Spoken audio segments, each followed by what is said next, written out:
Picture this, you just got your software degree and getting there meant 400 hours of coding tutorials and about 30 bookmark roadmaps that you of course dropped halfway through. After all that, you landed a job at a decent sized software company, and yet here you are, still asking Claude to write you a simple Docker file for Linux Mint container or to implement OAuth for the 100th time.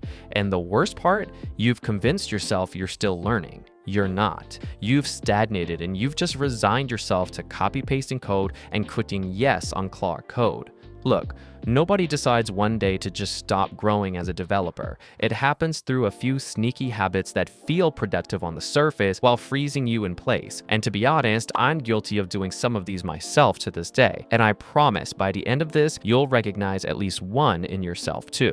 Here's the first one, and I'm going to use myself as the example because I lived this one for quite some time. When I started out, I was Spring Boot and Angular, full stop, no exceptions. Someone would bring up React or Go, and I would look at them like this. I told myself it was because I valued structure and convention over whatever chaos other ecosystems were doing that particular month. But if I'm being real here, I was scared. Not of the framework itself, but of feeling like a beginner again in front of people who already thought I was good at my job. Funny thing is, I still reach for Spring Boot and Angular today more than anything else. That part never really changed. What changed is that it's a choice now instead of a hiding spot. If a project really calls for something else, I'll use it, and it doesn't wreck my whole week anymore. Second habit, settling into the way we've always done it and calling it expertise. We all know that one senior dev who's technically been senior for 6 years, but still solves every single problem exactly the way he did in year 1. So his senior position is basically a rerun with better pay. And here's the part that annoys me most. It's barely even his fault. Companies promote based on tenure far more often than they promote based on range or curiosity. So why would anyone bother changing? Comfortable gets rewarded in most orgs. Growth just doesn't. Not directly anyway. Nobody's actually incentivized to leave the loop they're in. The third one is the one that's probably going to get people typing angry comments. Ask a developer to reverse a linked list with no AI open and watch them short circuit like you just asked them to do their taxes by hand with no calculator. I know I did when a colleague asked me on a random Tuesday when he was bored. I use Claude Code every single day, so this isn't some anti-AI rant, so don't close the tab yet. But there's a real difference between using a tool to move faster and using it because you've forgotten how to think without it. There's actual research now showing that developers who lean on AI assistance heavily tend to perform worse the moment it's taken away. Shocker, I know. But that's not because they're dumb, it's because the struggle was where the actual learning had been happening the entire time. And you can't outsource struggle without also outsourcing the growth attached to it. So here's the thing connecting all three of these habits. A stack you refuse to leave, a title you didn't really earn, a tool you can't function without. Different excuses, same disease, just wearing different outfits. It's all friction avoidance in a hoodie, and friction is exactly where growth has always lived.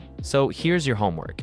Break your own stack a little. Touch a tool you've been avoiding for no real reason. Solve one problem without opening AI first and see what happens. And listen, I am not telling you to boycott all AI tools and go back to coding like it's 2008. I wouldn't wish that on my worst enemy. Everybody uses AI tools like Claude Code, Cursor, or Codex. They're good, but they aren't the bottleneck anymore. The tools just don't talk to each other. That's where Tracer, the sponsor of today's video, comes in. The best part? Tracer is free and open source. Tracer is a coordination layer that sits on top of your existing AI stack, so you're not replacing anything you already pay for. You're just giving all those tools a shared brain. Context carries over when you switch models, so hitting a rate limit no longer means starting from scratch. You keep your project state, your memory, everything. Agents can actually communicate with each other instead of just passing static text back and forth with no feedback loop. Your projects live in persistent workspaces, so nothing gets buried between sessions. And if you're working on something bigger, Epic Mode lets you go spec first, breaking work into structured tasks before any code gets written, which honestly changes how the whole thing feels. And remember, Tracer is free and open source, so go check it out using the link in the description or by scanning this QR code. Thanks to Tracer for sponsoring this video.